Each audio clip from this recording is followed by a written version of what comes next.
सास बहू के रिश्ते पर आधारित है। एक गांव में एक सास और उसकी बहू रहती थी। सास बहुत जिद्दी और बहू बहुत धैर्यवान थी। हर छोटी छोटी बात पर सास बहू से झगड़ा करती थी। बहू हमेशा शांत रहती और सब कुछ सहन करती। एक दिन सास ने बहू से कहा, तू मुझे कभी खुश नहीं कर पाएगी। बहू ने मुस्कुराते हुए कहा, माँ, मैं कोशिश करती रहूंगी। अगले दिन बहू ने बाजार से सास के लिए उनके पसंदीदा फल और मिठाई लाई, लेकिन सास फिर भी खुश नहीं हुई।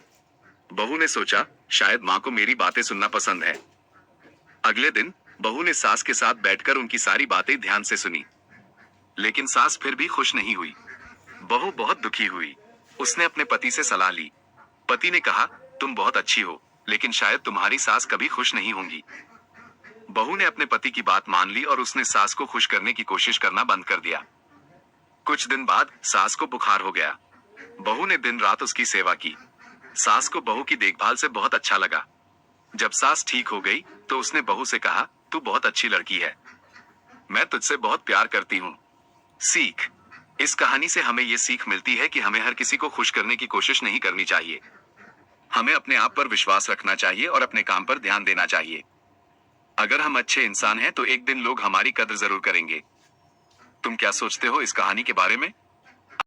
जरूर, मैं तुम्हें एक और सास बहू की कहानी सुनाता हूँ। एक छोटे से शहर में एक सास और उसकी बहू रहती थी। सास रानी नाम की एक बहुत ही प्यारी और दयालु महिला थी, लेकिन उनकी बहू सीता थोड़ी सी आलसी और जिद्दी थी। सीता को घर के काम बिल्कुल पसंद नहीं थे। रानी जी हर दिन सीता को घर के काम सिखाती थी, लेकिन सीता इन सब बातों को नजरअंदाज कर देती थी। रानी जी बहुत दुखी होती थी, लेकिन फिर भी सीता से प्यार करती थी। एक दिन रानी जी बीमार पड़ गईं। सीता को घर का सारा काम अकेले करना पड़ा।